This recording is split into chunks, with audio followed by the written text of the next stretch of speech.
Assalamualaikum warahmatullahi wabarakatuh. Perkenalkan, nama saya Diana Sofiro dan teman satu kelompok saya yaitu Emnadila. Kita dari Prodi Bimbingan Konseling Pendidikan Islam semester 7. Di sini saya dan teman satu kelompok saya yaitu akan menjelaskan materi kita yaitu yang berjudul latar belakang perlunya bimbingan dan konseling di sekolah dan tujuan bimbingan dan konseling. Di sini kita mengerjakan tugas untuk memenuhi mata kuliah konseling anak dan remaja yang diaku oleh Ibu Ora Gores Uke MPD. Oke, langsung saja ke materinya. Sebelum kita bahas lebih lanjut mengenai latar belakang perlunya bimbingan dan konseling, alangkah baiknya kita menerangkan dulu apa artinya bimbingan dan konseling. Bimbingan dan konseling yaitu suatu usaha untuk membantu murid-murid, yaitu bisa secara individu, bisa secara berkelompok dalam upaya untuk menyelesaikan permasalahan yang dihadapi agar bisa mandiri maupun berkembang secara optimal. Jadi di sini bimbingan dan konseling itu sangat diperlukan di sekolah karena untuk mengembangkan seperti mengembangkan dalam segi pembelajaran murid, bisa mengembangkan dalam segi bakat, bisa mengembangkan dalam segi penyaluran itu seperti memberikan layanan informasi dalam segi penyaluran pekerjaan, lalu bisa dalam segi penjurusan apabila kita di tingkat SMA itu ada suatu penjurusan, jadi di situ bisa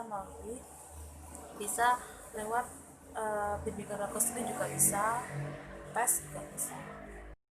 Jadi di sini pelaksanaan atau pelayanan bimbingan dan konseling itu sangat diperlukan di sekolah karena bisa juga mempengaruhi kualitas sekolah tersebut, juga bisa menunjang murid-murid agar bisa memahami dan mengembangkan potensi-potensi yang dimiliki oleh murid tersebut. Nah, sekarang kita masuk ke materi tentang tujuan dari kegiatan bimbingan konseling untuk remaja dan anak-anak. Secara umum, pengertian dari bimbingan dan konseling itu merupakan satu bantuan untuk individu yang bertujuan untuk mencapai kebahagiaan hidup dari individu tersebut dan mencapai kehidupannya efektif serta produktif di kalangan masyarakat. Selain itu, dapat hidup bersama dengan individu-individu lain serta membentuk keharmonisan dalam kehidupannya, serta bisa memberikan keharmonisan dalam cita-cita individu dengan kemampuan yang dimilikinya. Agar dapat mencapai dari tujuan-tujuan tersebut, maka setiap individu yang mendapatkan layanan bimbingan dan konseling itu hendaknya memperoleh kesempatan-kesempatan yang pertama, yaitu dapat mengenal dan melaksanakan tujuan hidupnya serta merumuskan rencana hidupnya didasarkan atas tujuan tersebut. Selanjutnya yaitu mengenal dan memahami masalah-masalah yang dihadapinya atau kesulitan-kesulitan yang dihadapinya. Selanjutnya mengenal dan memahami kebutuhan-kebutuhan apa saja yang ia butuhkan dalam hidupnya.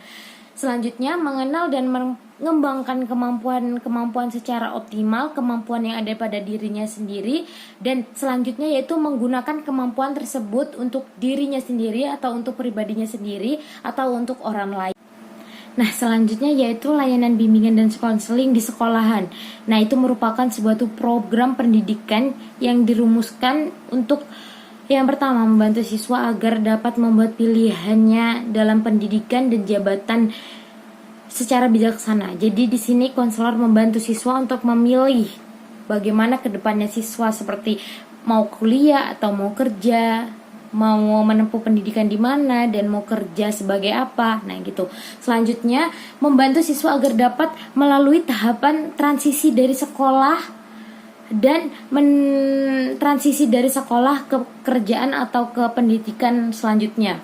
Jadi di sini seorang konselor membantu untuk memberikan adaptasi kepada siswanya untuk menghadapi masalah-masalah kedepannya, seperti masalah-masalah di perguruan tinggi ataupun di kerjaan. Nah, selanjutnya yaitu membantu siswa agar memperoleh penyesuaian kepribadian secara baik. Nah, ini sudah jelas banget ya, Kalau anak remaja atau transisi dari anak-anak remaja itu biasanya dia masih belum bisa mengenal dirinya sendiri, jangankan mengenal orang lain, mengenal dirinya sendiri aja dia masih belum mampu mengenal dirinya atau kepribadiannya dengan baik, menyesuaikan kepribadiannya di kalangan masyarakat dengan baik, itu mereka masih belum bisa. Selanjutnya, membantu siswa agar memperoleh penyesuaian diri dengan baik dengan menghadapi perubahan-perubahan yang terjadi dalam masyarakat.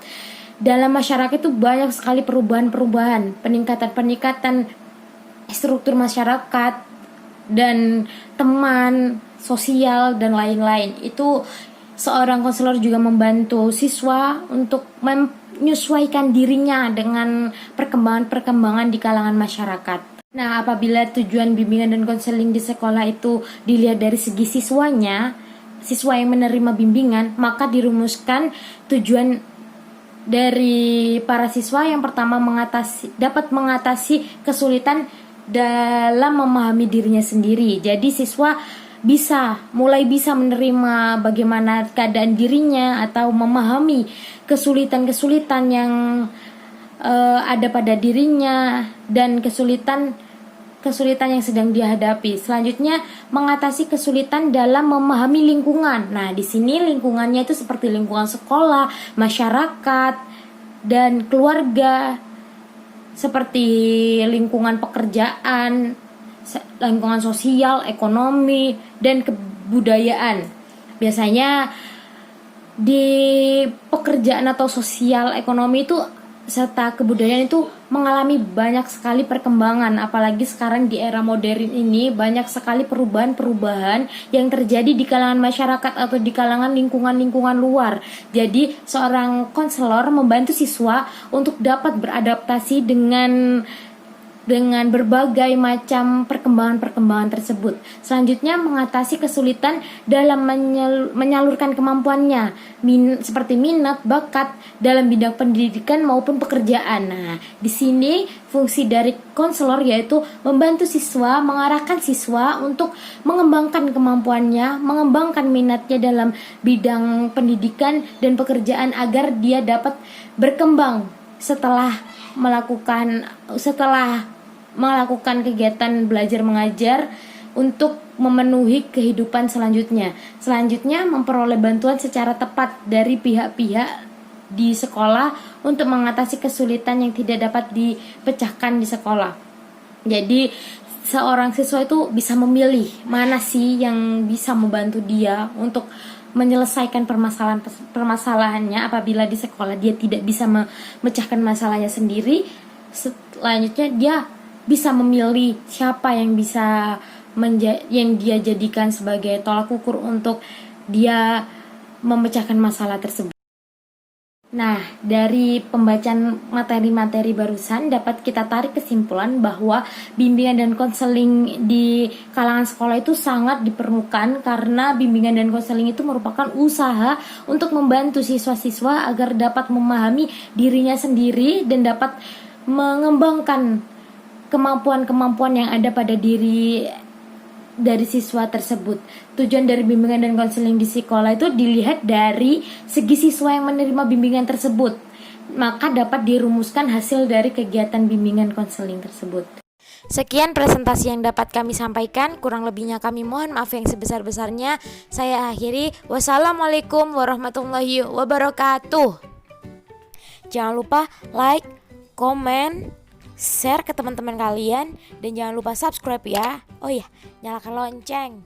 Oke, bye-bye.